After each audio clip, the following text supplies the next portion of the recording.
Musketeering. I'm Detective Topolsky. This is Detective Ariel. Who left that on you? What? Why don't you take it off? It just looks stupid. I didn't think I was supposed to. It just looks stupid. Like I was saying, I'm Detective Topolsky. This is Detective Ariel. I'm not like any of these, well, you know. Any of these what? I don't know. I've never been in trouble with the police in my life. You know, in my life. Never been in trouble until now. I'm in trouble with the police now? What else would you be doing here? Helping you with your inquiries, I thought. Oh, so we're friends of yours. Like we took you here, like this is a social visit, like we're friends of yours. No, you're not friends of mine, no. You've had your rights read. You've been took out of your home. You've had a fucking blindfold on. Do you think we do that to our good fucking friends? Oh, you're not friends, no, but at the same time, I hope we're not enemies. I'm gonna hit you so hard in the fucking head.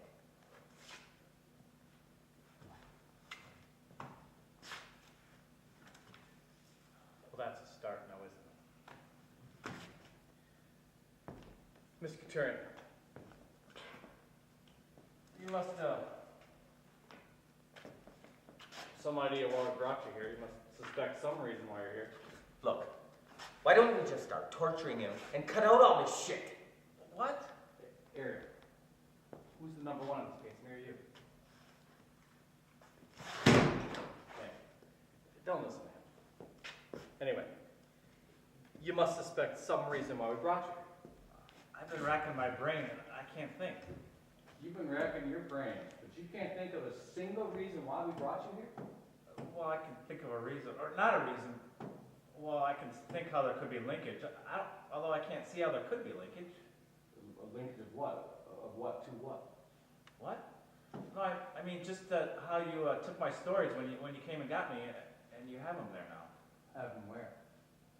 Have you been reading the papers I got sitting right here in front of me? The titles just, caught my eye. I was just glancing. Oh, like with your peripheral vision. Yeah. You see, if it were your peripheral vision, you'd have to be turned sideways like this. See, like this, sideways. I was just meant that I Yeah, see, sideways, see, like this? I meant the peripheral vision at the bottom of my eyes. So. Oh, the peripheral vision at the bottom of your eyes. Yeah, I don't know if there's a word for that. Yeah, there is. So, this linkage, you being brought here, these stories, it's not a crime to write a story. Well, that's why I can't think of a reason why you would have brought me here unless something political came into it, or something that seemed to be political, in which case, just show me where it is, and I'll take it out. I'll just take it right out, fucking burn it, I'm gonna go fill out the form now. This is a form in case something bad happens to you in custody. Now, see, I think we got a mistake with your name. Your surname is Katurian, right? Yes. See, but we have your first name as Katurian. My first name is Katurian. Your name is Katurian? My parents were funny people. Oh. For funny, I guess for you stupid fucking idiots. Let's see. Your address is 4443 Camanese, which you share with My brother, Michael. He's backward, your brother, yes? Backwards? No, well, he's slow to get things sometimes. next of kin. Michael. Next of kin? But it's just formalities, Mr. Katurian. You know what I mean. Yeah.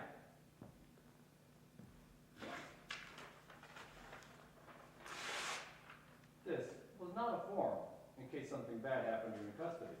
I was just mucking around. What was it? There's a piece of paper I was going to tear in two.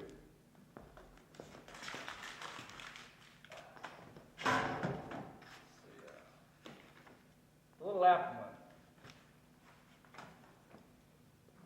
This is a story, it seems. Starts out, Little girl is treated badly by her father. well, the father slaps her around in that, yeah. So the father represents something, does he? Well, he represents a bad father. He is a bad father. What do you mean represents? He's a bad father. Well, all the story says, I think, is that the father treats the girl badly. You can draw your own conclusions. Oh. We can draw our own conclusions now, Kevin. Huh? You're saying we can draw our own conclusions now, are you? No. Yes! We know we can draw our own fucking conclusions! See, Ariel is getting a bit aggrieved. Because we can draw our own conclusions. Well, that's sort of our job. See, and the first conclusion we're drawing is how many stories do you have where a little girl is treated badly or a little boy is treated badly? Oh, a few. A few. I'll say a fucking few. The first 20 or so we pick up. A little girl is fucked over in this way, or a little boy is fucked over in this way. Are you trying to say that the children represent something? I am trying to say. He's putting words in my mouth now. I am trying to say, let alone draw our own fucking conclusions. No, I was just... We can't even speak now, this fucking man says. Whenever you're ready, Ariel. There. Well, retake your seat, please.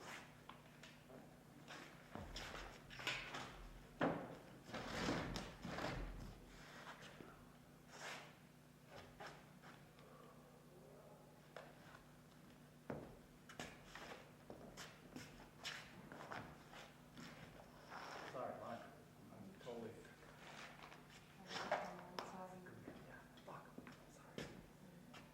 I almost forgot to tell you. See, you're here.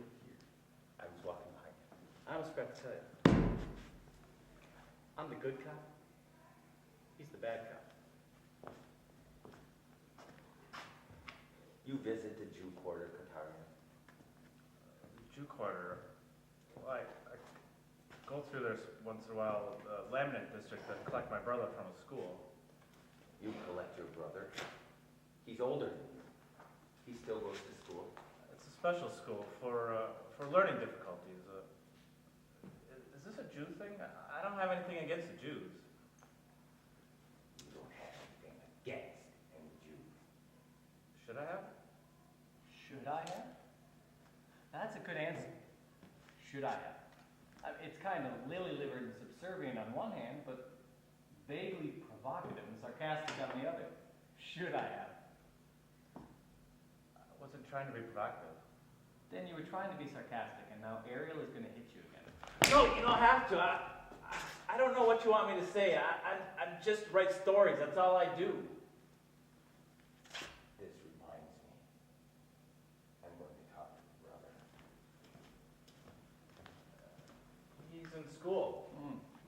Your brother's one door down. He's scared. You seem a bit scared yourself, Mr. Couturier. I am scared. What do you have to be scared of? Well, I'm scared that my brother's in a strange place, and he's going to be scared. And I'm scared that your brother's going to, that he's going to go and kick the shit out of him. And he's going to come back and kick the shit out of me. And my brother doesn't understand these things. So it's unfair, I think, that you even brought him here in the first place. So I think you should just go and let him out right now. Just right fucking now. I'll bet you're all adrenaline now, aren't you? Oh, I yelled at a policeman. I shouldn't have, but it felt good, huh? Just calm the fuck down, will you? What do you think we are, animals? No. We're not animals. Your brother will be fine. You have my word. Now, the Three Gypsy Crossroads. This story, it seems, does not have your theme. What theme? You know, your theme. Little kid gets fucked up really bad. Your theme. Is this about stories with murdered children in them? Are you trying to say that I'm telling people to go out and murder children? Are you trying to say go out and murder children? No, are you kidding? I'm not trying to say anything at all.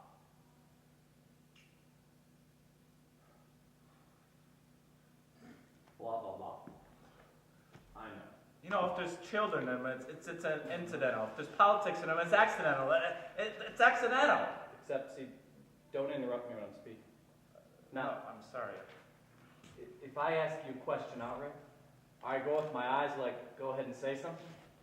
You know, if I go with my eyes, like, go ahead and say something, then go ahead and say something.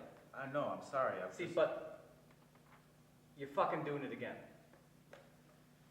Did I ask you something outright? Did I go with my eyes like, go ahead and say something? Did I?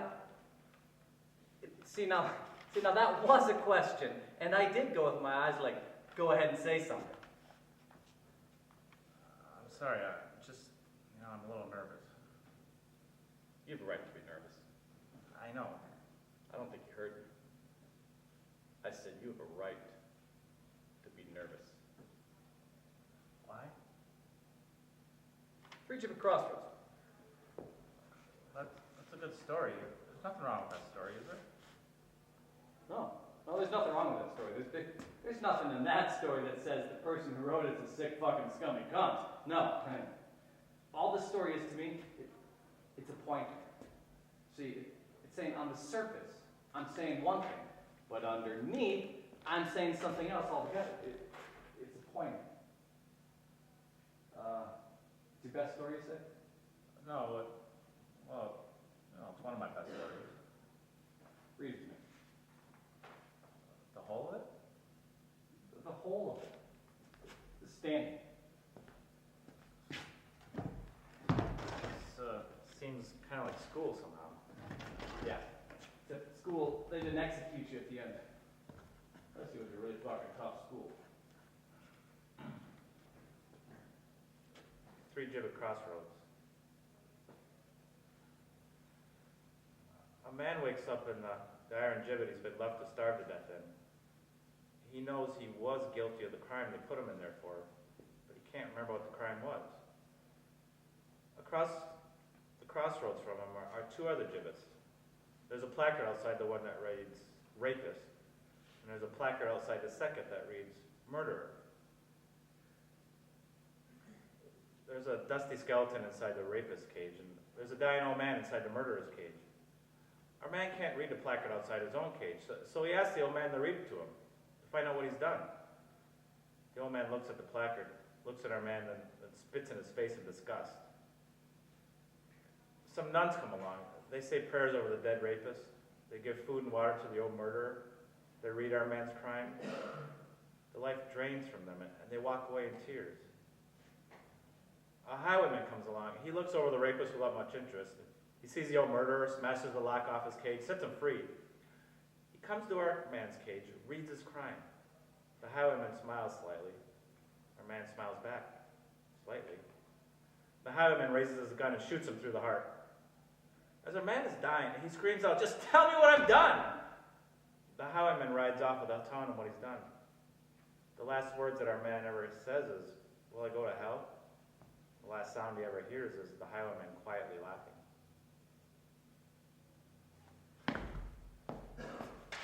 This reminds me.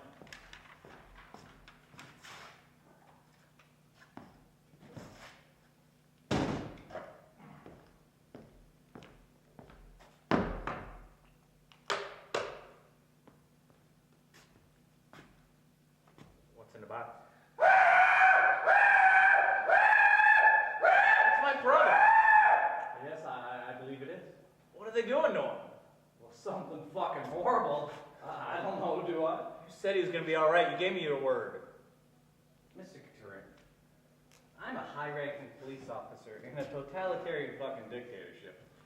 What are you doing taking my word about anything? What's he done to my brother? See, Ariel? Now Mr. Couturin's asking the questions. First it was, what's in the box? That's while you were out torturing the spastic.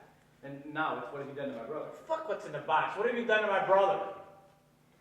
You know, you being such an upstart and shouting all over the place, I would have smashed your face in by now. But because I've been doing that to your subnormal brother, my hand really hurts. So for now, I'm just going to let you off with a very stern warning.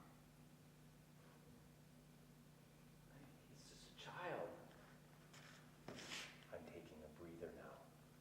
But when I go back in there, I'm going to take something sharp and I'm going to stick it up inside him and I'm going to twist it. See, Ariel, that would definitely be classed as police brutality. Is this a child? No, he's not. But do you know who was? Andrea Javakovic was. Do you know who she was? The girl on the heath? Yes, the girl on the heath. Do you know who Aaron Goldberg was? No. Just from the papers. Yes. He was the boy they found in the dump behind the Jewish quarter. Do you know how he died? No. No. The papers didn't say. The papers didn't say a lot of things. Papers didn't say anything about a third girl, little mute girl, died about 3 days ago. Went missing. Sorry. Same area, same age. The papers will be saying something tonight. About the mute girl? About the mute girl. About confessions. About executions. All that type of thing. I don't understand what you're trying to tell me.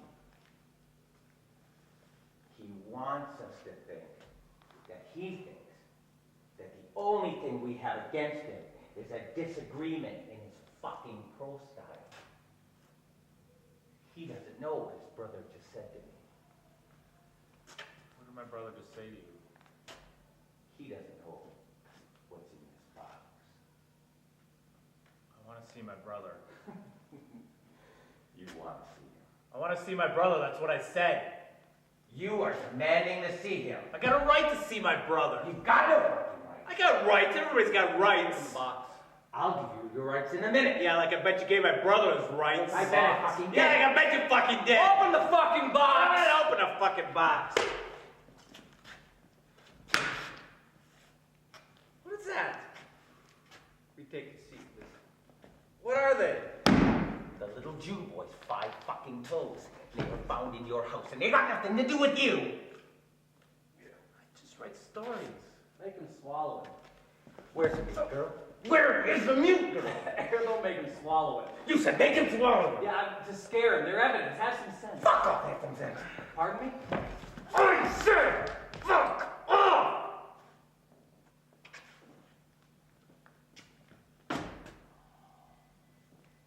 He's so moody. I don't understand the thing that's going on. Well, as of 5:15 p.m., Monday the 4th, here's where we stand. Along with the evidence found in your house, your brother, spastic or not, has, under duress or not, confessed enough about the killings that we could execute him before the night's over. See, but he's hardly the brains behind the operation. And so we want you to confess as well. We like executing writers. Dimwits? Dimwits we can execute any day. And we do. But writers, you execute a writer, I mean, it sends a signal. It sends a message. You know, it sends the signal, don't go around killing little fucking kids!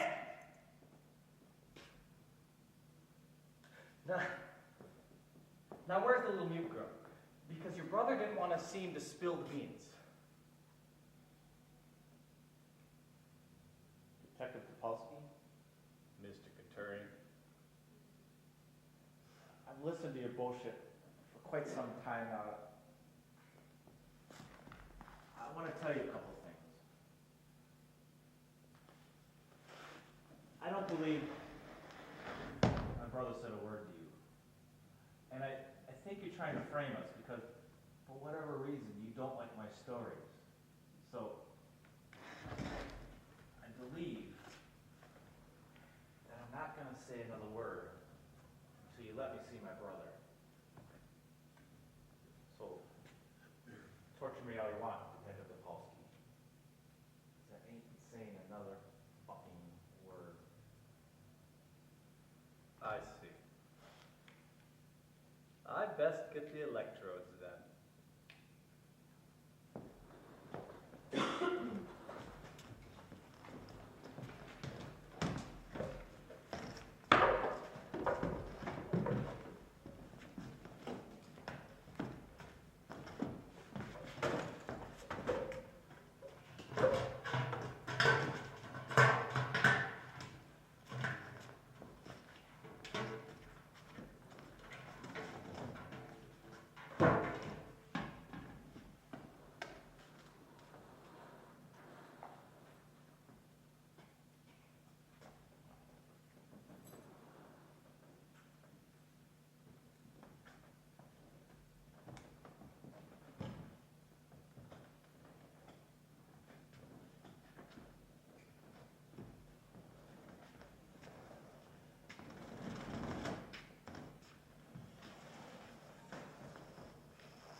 Hi.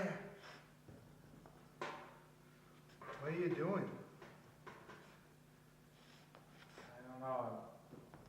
I'm in pain. What were they doing? Were they torturing you? Yeah. Did it hurt?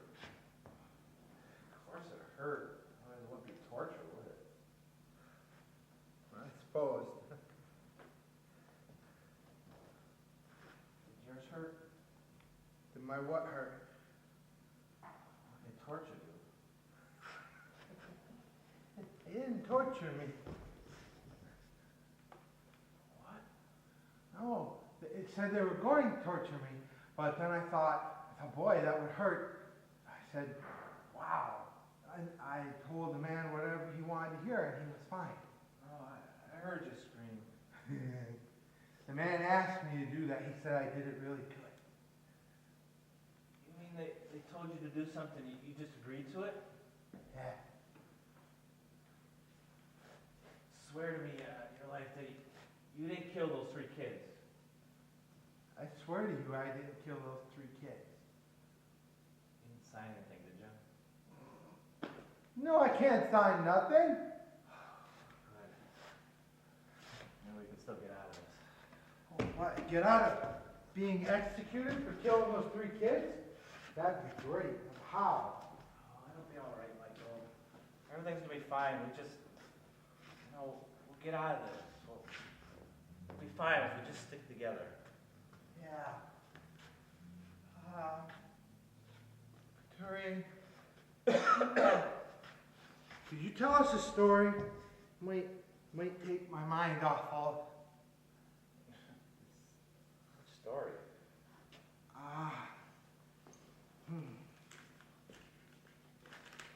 Do the pillow man.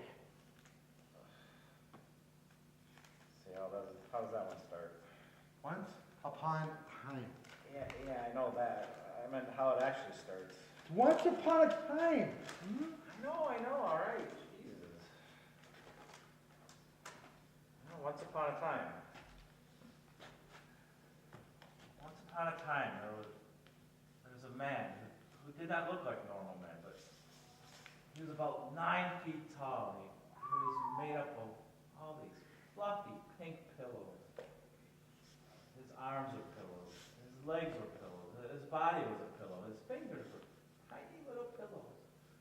Even his head was a pillow, a big round pillow. On his head he had 2 button eyes, a big smiley mouth which was always smiling, so you could always see his teeth, which were also pillows, little white pillows. Well, the pillow man had to look like this. He had to look soft and safe because of his job, because his job was very sad and a very difficult one. Here it comes. Whenever a man or a lady was very sad because they had a dreadful, hard life, they just wanted to end it all. They just wanted to take their own lives and take all the pain away. The pillow man would go to them and he'd say, hold on a minute. Time would slow strangely. And as time slowed, the pillow man would go back in time to when that man or that lady was just a little boy or a little girl. To when their lives of horror they were to lead hadn't quite yet begun. The pillow man's job was to get that child to kill themselves, and so avoid the years of pain that would just end up in the same place for them anyway. But I've never heard of a small child killing themselves, you might say. Well, pillow man would always suggest they do it in a way that just looked like a tragic accident. He'd show them the bottle of pills that looked just like sweeties. He'd show them the place in the river where the ice was too thin. He'd show them the plastic bag with no breathing holes and exactly how to tighten it. Because mummies and daddies always find it easier to come to terms with a 5-year-old lost in a tragic accident than they do with a 5-year-old who has seen how shitty life is and has taken action to avoid it. Now, not all children will go along with the pillow man. There was one girl, it's a happy little thing. Just wouldn't believe the pillow man when he told her that life could be awful, and her life would be. When she sent him away, he went away crying, big gloppy tears that made puddles this big. The next night, it was another knock on the bedroom door, and she said, "Oh, go away, Pillow Man. I've told you I'm happy. I'll always be happy, and I always will be happy." It wasn't the Pillow Man. It was another man. Her mummy wasn't home. And this man would visit her every time her mummy wasn't home. She soon became very, very sad. And as she sat in front of the oven when she was 21, she said to the Pillow Man, "Why didn't you try to convince me?" The Pillow Man said, "I tried to convince you, but you were just too happy." As she turned on the gas, as high as it would go, she said, "I've never been happy. I've never been happy." Ann, could you skip to the end? Maybe this bit's a bit boring. Well, that's a bit rude, don't you think? I'm sorry, Ann. But could you skip to the end, please? Well, see, when a Pillow Man was successful in his work, a little child would die horrifically. When the Pillow Man was unsuccessful, a little child would have a horrific life, grow into an adult who would also have a horrific life, and then die horrifically. So the Pillow Man, as big as he was, and as fluffy as he was, he'd just go around crying all day long. So he decided to do just one final job, and that'd be it. So he went to this place beside this pretty stream that he remembered from the time before. I like this bit. He brought a little can of petrol with him, and there was this old weeping willow tree there. And there was a little caravan nearby. The Pillow Man heard the door open. Little footsteps came up. The little footsteps got closer. The branches of the willow tree parted. It wasn't a little boy at all. It was a little pillow boy. The pillow boy said, Hello.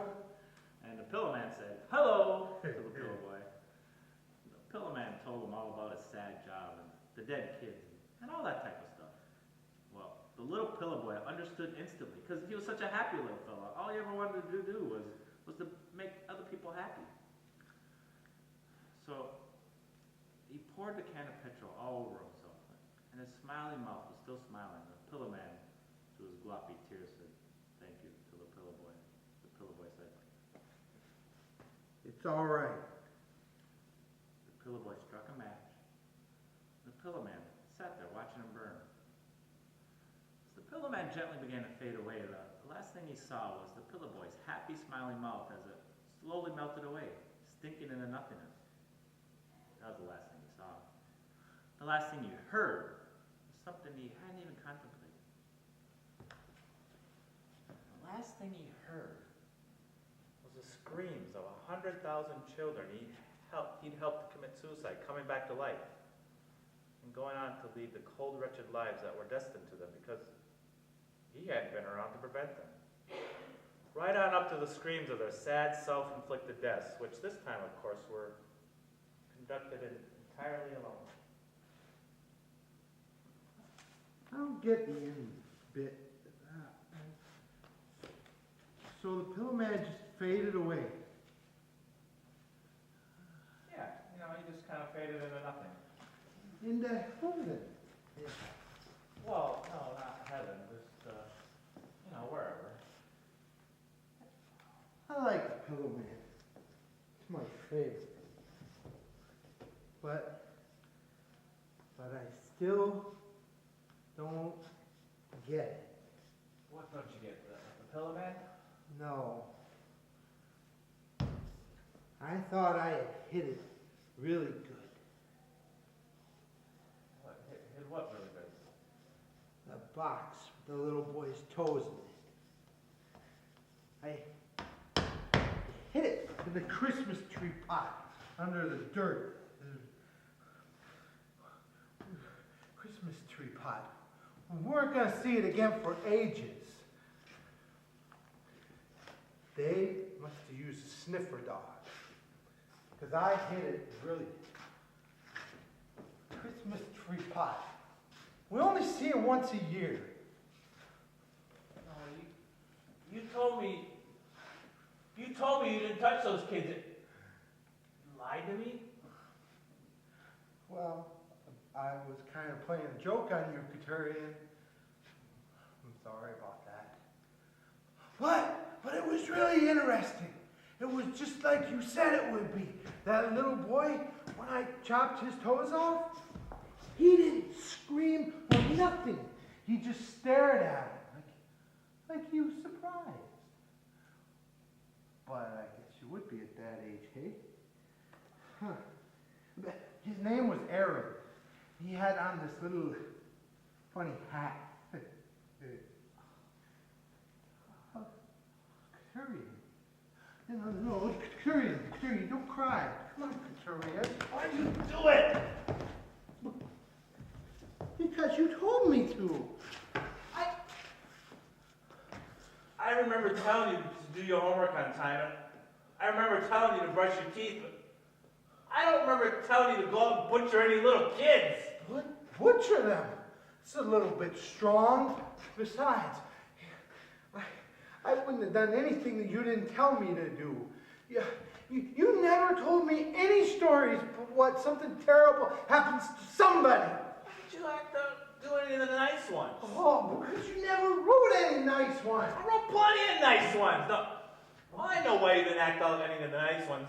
Because you're a fucking perverted, sadistic little retard who likes to go around killing little kids. Enjoy killing those kids. It was irritating.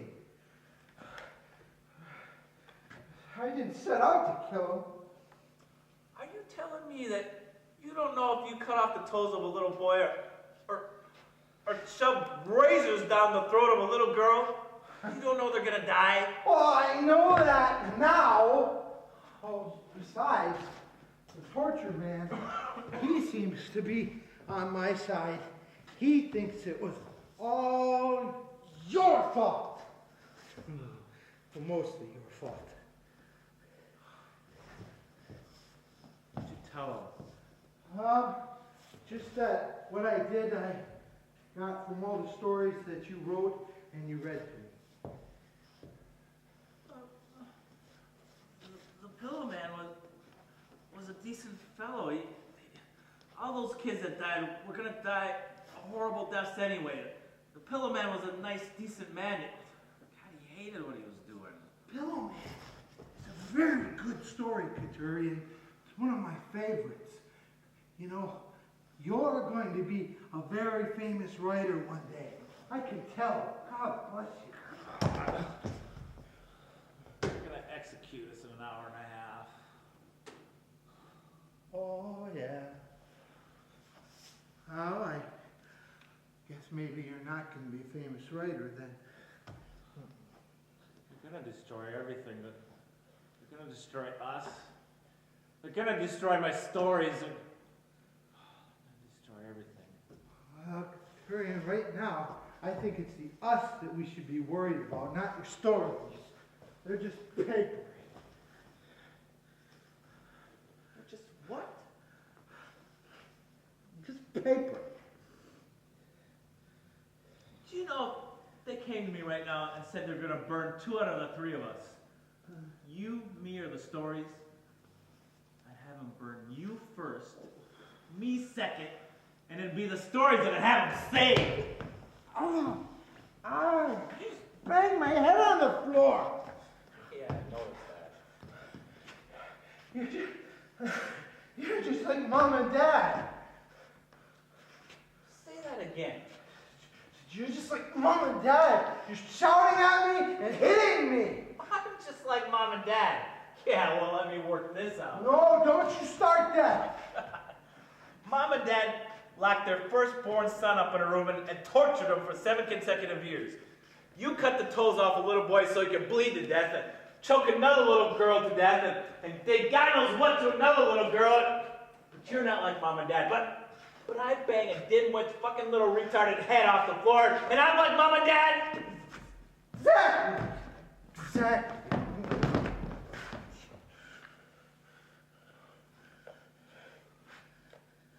To the 3rd girl, Michael. I'm not going to tell you now. You hurt my feelings and my head. You're gonna tell him it's easy enough when they get a hold of you. I can take it. Not like this, you can't. You don't know what I can take.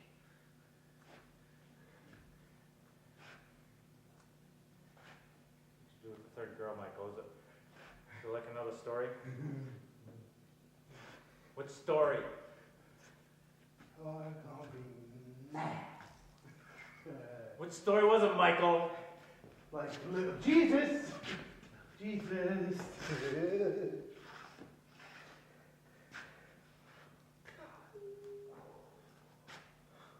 Why that one?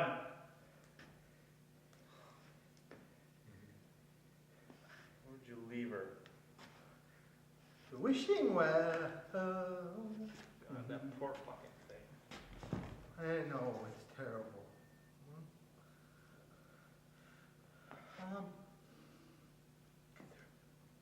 Turian, do you think they're gonna execute us together or separately? I haven't done anything wrong. Oh, I hope it's together. I hope they're gonna bury us together because, you know, the idea of being in the ground all by myself. But you know, no matter what, whatever, we're gonna be in heaven together. We'll end up in heaven together. We can go there and we can hang out with God.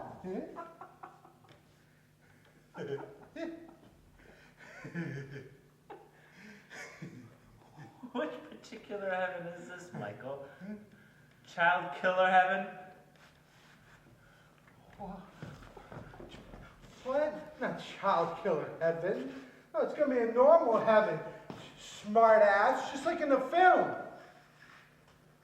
don't know where you're gonna go when you die. Where? And don't you say something terrible just because you're in a mood. I ain't going to work. I ain't going to the same place you're going because I never killed any little fucking kids! That's the meanest thing anybody ever said to somebody else, and I am never talking to you again. Good.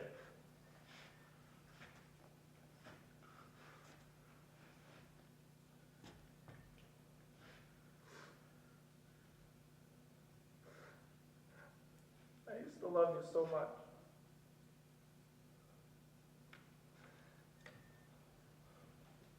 What do you mean used to? That's even meaner than the other mean thing you said, and that was the meanest thing I ever heard. Jesus!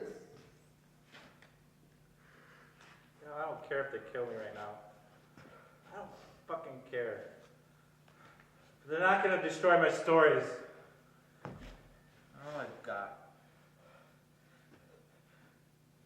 Some of them. And, I'm not trying to be funny or anything, Katurian, but some of them are a little bit sick, you know. I'll only just burn them all, Michael. No, you don't burn all of them. That'd be silly. Just the ones that make people want to go out and kill children. That is, if you want to be on the safe side. That'd be fine, except you chose to act out the 3 most repulsive stories that you could have chosen to act out. Katurian, what's done is done, okay? And, can't never be undone. Done.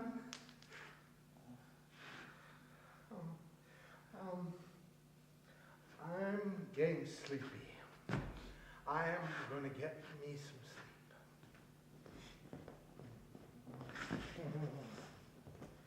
sleep.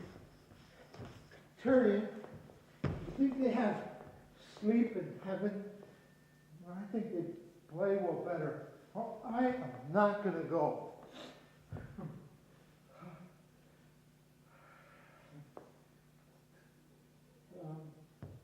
Turian, What? could you tell us a story? I thought you wanted to burn all my stories. Not all of them. How about the little green pig?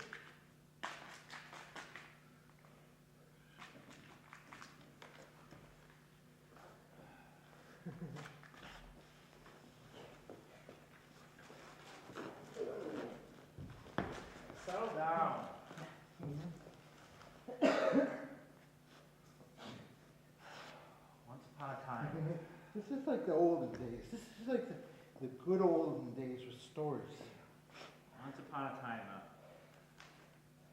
on a farm in a strange land, far away, Far away. there lived a little pig who was different from all the other pigs around. Green. You telling the story, am I? You are. Sorry. Lips with fingers. He was different from all the other pigs because he was bright green, like almost glowing in dark green. Is it going dark green like they use in the railway tunnels, right? Turning that glowing dark railway tunnel green. Yes. Are we interrupting or are we listening? We are listening and sleeping. Now, the little pig, he really liked being green. Not that he didn't like the color of normal pigs. He thought pink was nice too. But what he liked was, he liked being a little bit different, a little bit peculiar. The other pigs around him didn't like him being green though. They were jealous, they bullied him, made his life a misery. All this complaining just aggravated the farmers. And they got on their nerves, so they thought, we better do something about this. So one night, as all the pigs lay sleeping out in the open fields, he crept out, snatched up the little green pig, and brought him back to the barn. The little pig was squealing, all the other pigs just laughing at him.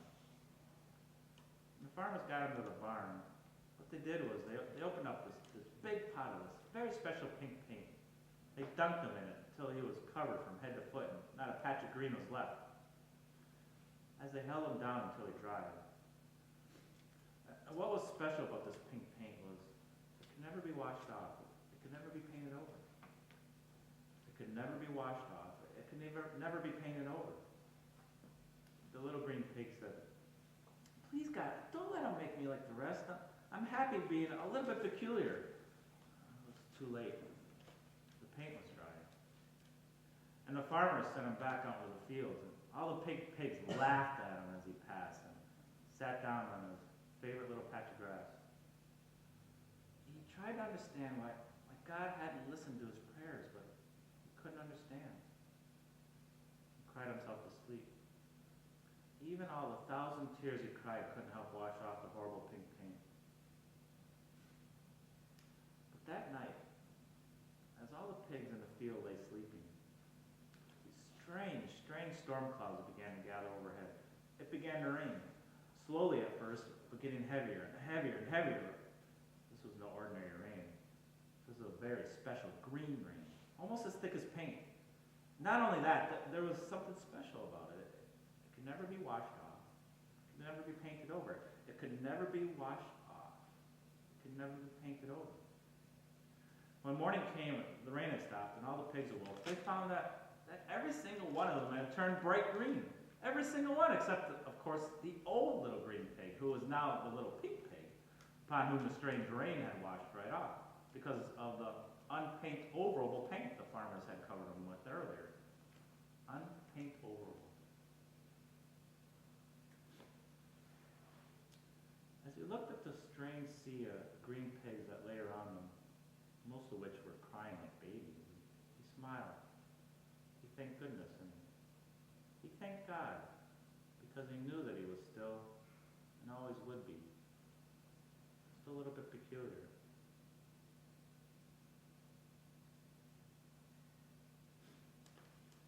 You like that one, don't you, Michael? You always used to like that one. No razor blades and no little toes. It's nice. It's a nice story. Maybe you should have acted that one out, Michael.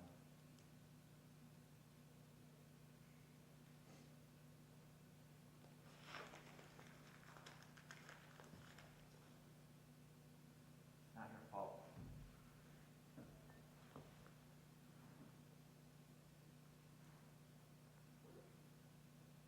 It was never your fault.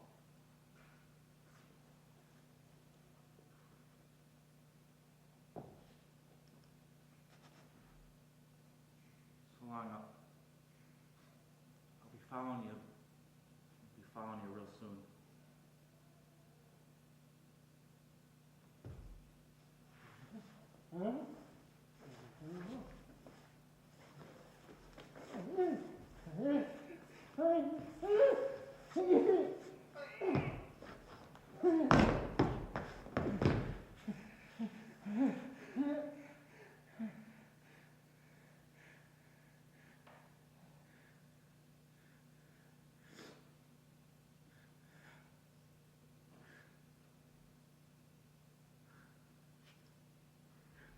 Detectives! Detectives! I want to confess to my part in the murder of four people. There's only one obligation I've requested. It involves my stories.